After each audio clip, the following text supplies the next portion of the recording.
Good morning, friends. It's Carrie from Texas on this Labor Day weekend. Oh, my stars. I have been watching this morning the fiasco of an interview with Vice President Harris. First of all, a true journalist is not what took place last night. A true person that is a true journalist would not have conducted herself or himself in the manner in which that reporter did. That's the first big issue. Because journalists, by definition, have to be neutral. It's just that simple. You call out the left, you call out the right, and you protect neutral ground, the central ground. That is where the majority of Americans live and breathe. Yes, there's far left, and yes, there's far right, but the majority of sensible, everyday, common sense Americans live in the middle.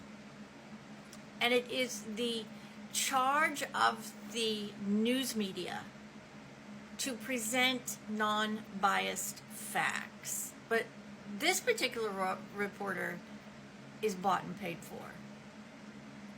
First thing.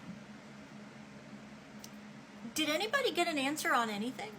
I didn't hear one concise, specific, detailed answer to any question. This woman is a skilled speaker in that she doesn't answer a bloody thing. She evades, she sidesteps, she deflects, she avoids, she does everything and everything within her power to not answer a question. You also know she is lying because she does not make eye contact. Big rule in journalism is if you're interviewing somebody and they don't look you right in the eyes, they're lying. Think about this. If you're a parent and you have a conversation with your children, you know they're lying when they can't look at you. It's just human nature. And you look at her emotional support partner, you look at his face, and you can see all over his face he is going, "Oh my God, what are you doing?" You look at his face, and you can see the absolute total fear and terror on his face because he knows what a complete and total blunder she is making. He's embarrassed. Would you not be embarrassed if you had aligned yourself with this person who supposedly is intelligent and factual and articulate, always tells the truth, and that's the kind of performance that you get?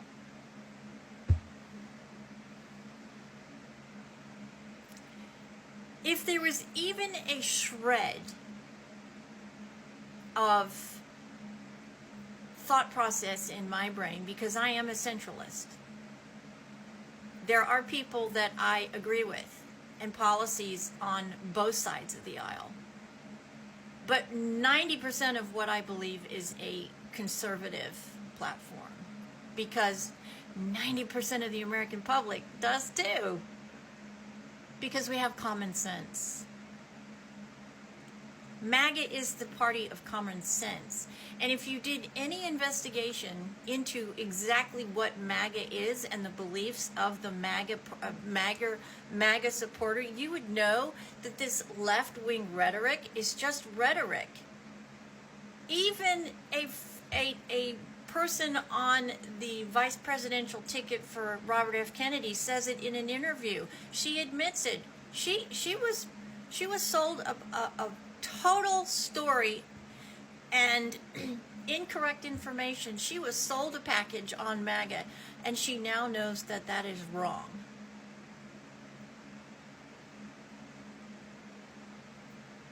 You cannot, if you're a Democrat or if you are a liberal, if you're a centralist, you cannot come away from that interview having one shred of confidence that that woman and her partner can run and lead this country and keep us out of oblivion.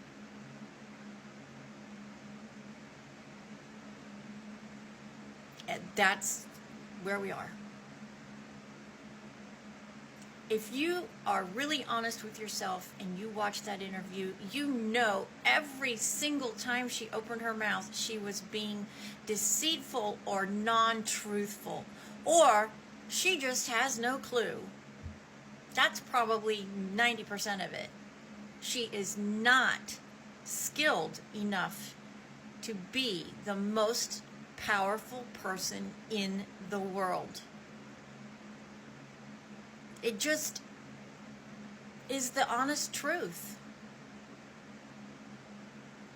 And if you really, really, really want what is best for you and your country, you will stop listening to the left rhetoric, do your own investigation, do your own reading, and find out what your fellow Americans in the MAGA party really stand for. It's common sense, everyday America is what it is. Keeping us safe, keeping us where we can put food on our table, we can thrive, and know at some point in our lives that we can retire.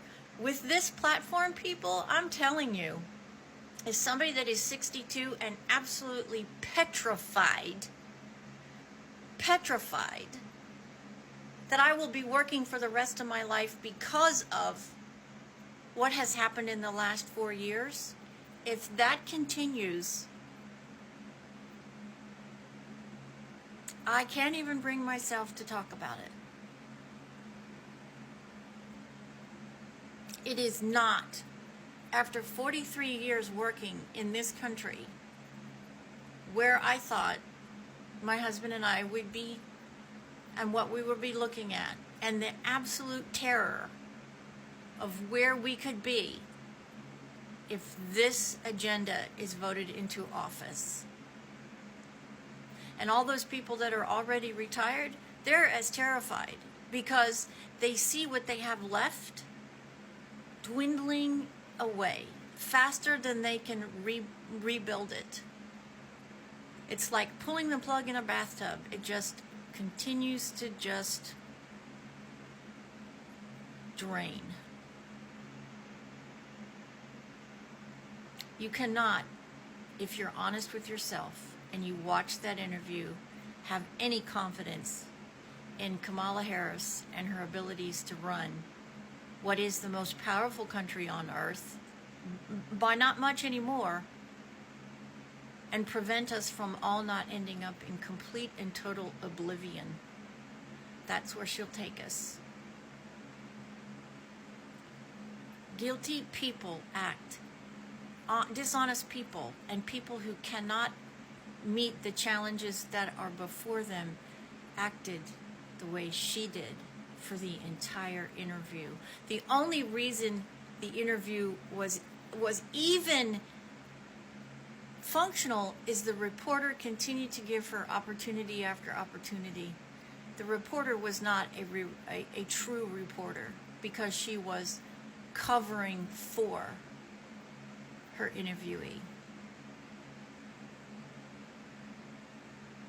I sure hope you reevaluate how you feel and vote on policy and not individuals. Vote on policy. So all of us have a future. That is where we are on Labor Day weekend 2024. God bless everyone, and God bless the USA.